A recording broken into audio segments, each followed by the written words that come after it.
Hello there. I'm in the games section of the cinema I'm currently in. To start off this video in a different way than I normally would. And the reason why I'm doing this, and I normally wouldn't, as I only thought of a previous video like this as an afterthought, I figured why not do it from the start, as I sort of tacked on a film review to when I saw my previous Star Wars film, and at this cinema, no less.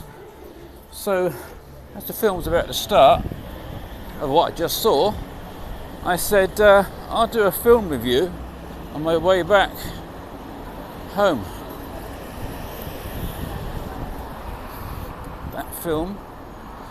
That film was Star Wars: A Solo Story, and it was very entertaining, just like Rogue One. In fact, I've come to realise over the past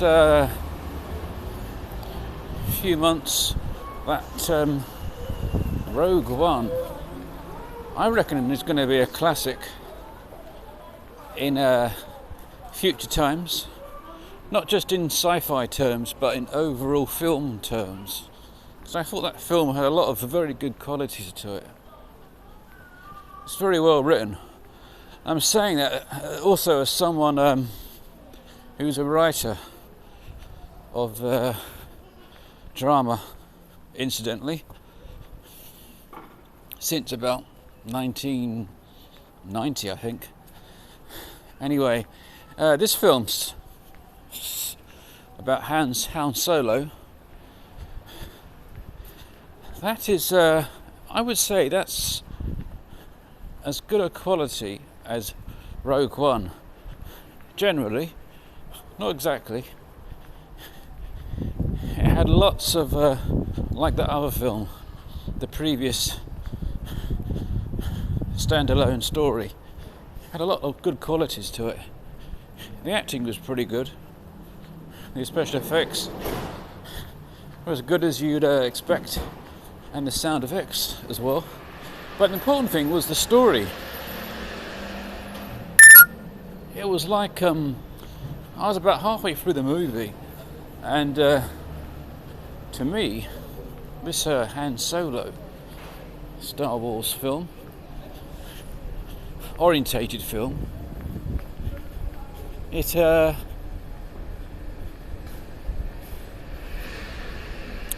a crime drama. That's what it is. It's a crime drama in space.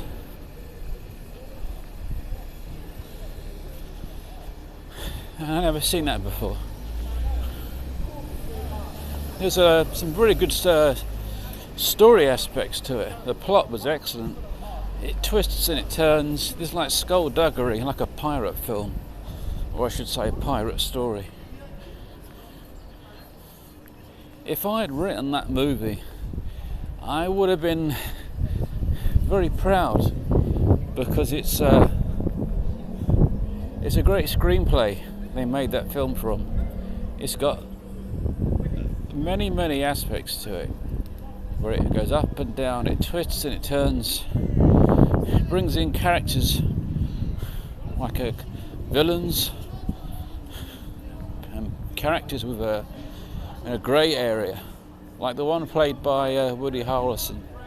That was a grey character, and they're very good characters to have.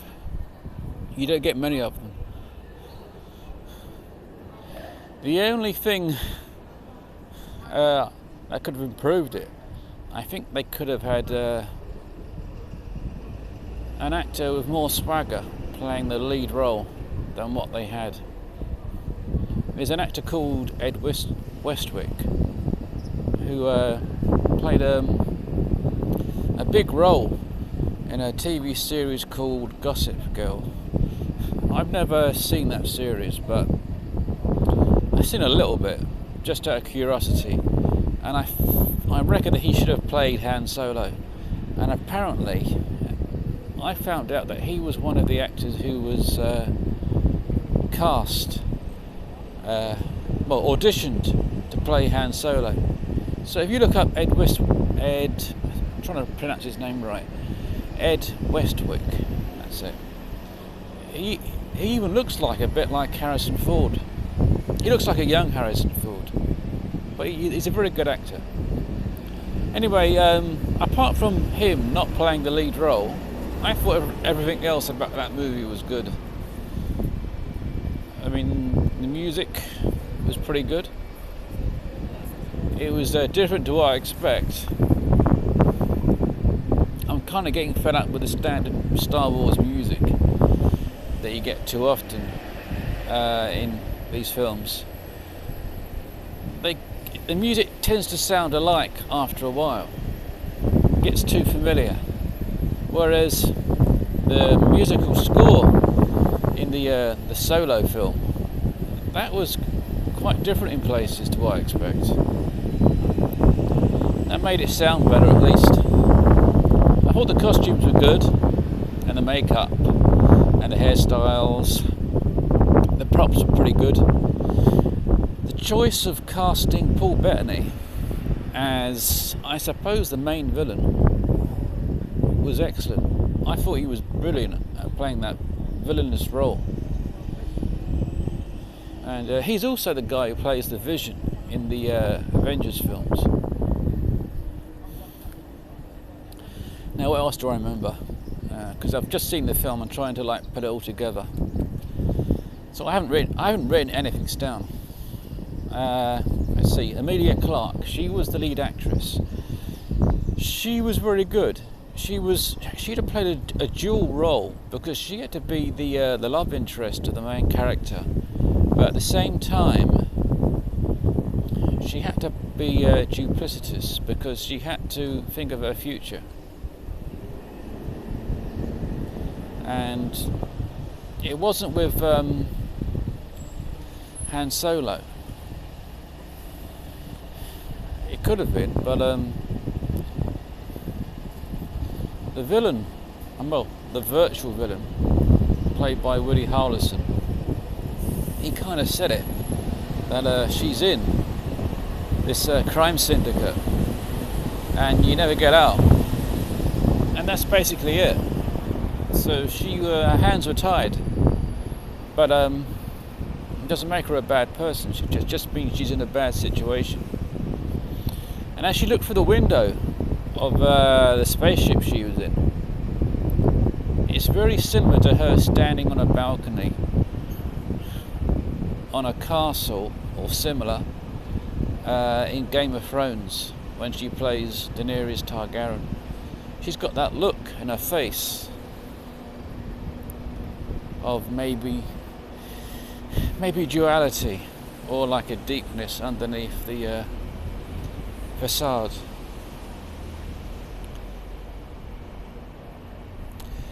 Now, who else was there? There was, I think, the son of Danny Glover played Lando Calrissian. That was a pretty good role to play, and I thought he did well. The bit about Han Solo winning the Millennium Falcon in a card game. If you haven't seen the film yet, then that is true, but it's a complicated affair. So I'm not going to go through the details because you can see the film, and then you'll get what I mean.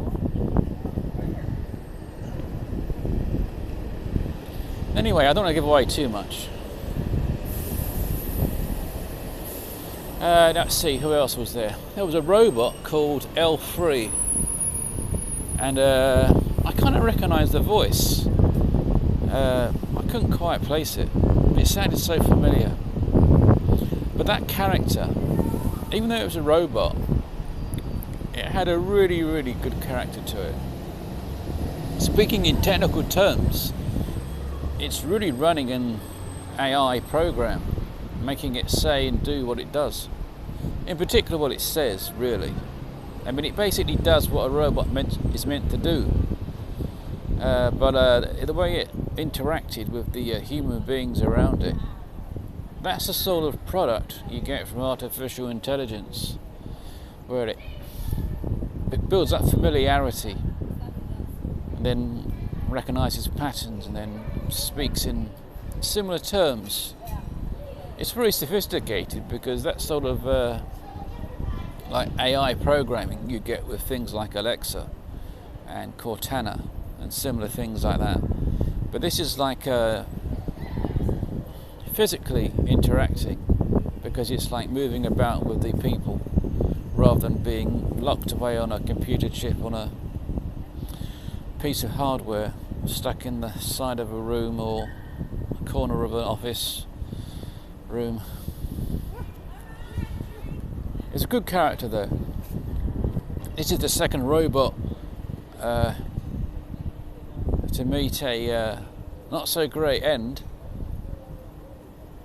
because the previous standalone story had not such a great or happy ending for the story, for the robot. Then again, you could say it's a robot, so it doesn't really make any difference because it's not really alive. However, in terms of drama, it is alive because it's a character. It's not just like a toaster or a vending machine. Let's see now, who else was there? Trying to remember all the characters now. Let's see, there was a character who died, I think about after half hour,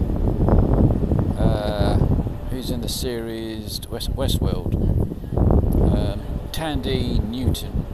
I figured she'd be there for the whole movie, but it wasn't true.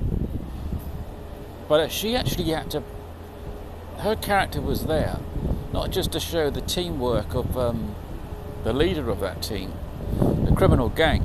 She was there so to depart the situation so that her role could be filled by Chewbacca. You see, that's the reason why she was there, and the reason why she didn't last for the second half of the movie.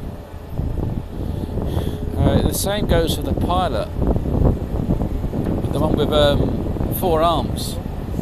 He was there to be the main pilot, but also he was there to be replaced as the pilot by Han Solo. So that's why they're there. But I recognise that even before the character disappeared, I could see that's the way things were going to go and why they happened the way they happened.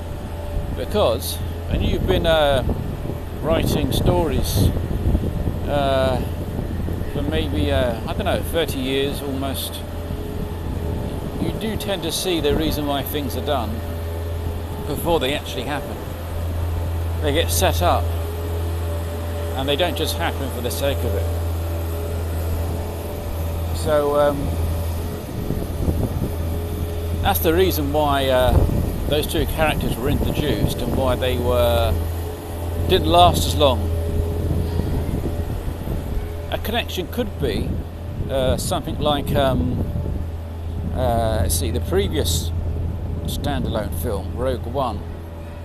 That had a bunch of characters as part of a team, and as you probably know or heard, they all didn't really make it to the final scene. To put it in quaint terms, and that's because they weren't really needed to carry on, but they were needed to be right up to the final climactic scenes. That's why they were there. Whereas the characters I'm saying from the movie I've just seen, they were meant to be killed off. The pilot and the co-pilot, to be precise.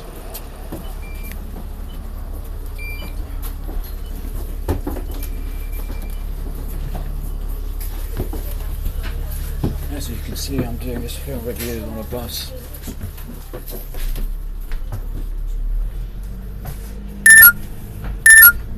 Anyway, that's it. I've got nothing more to say. So, cheerio.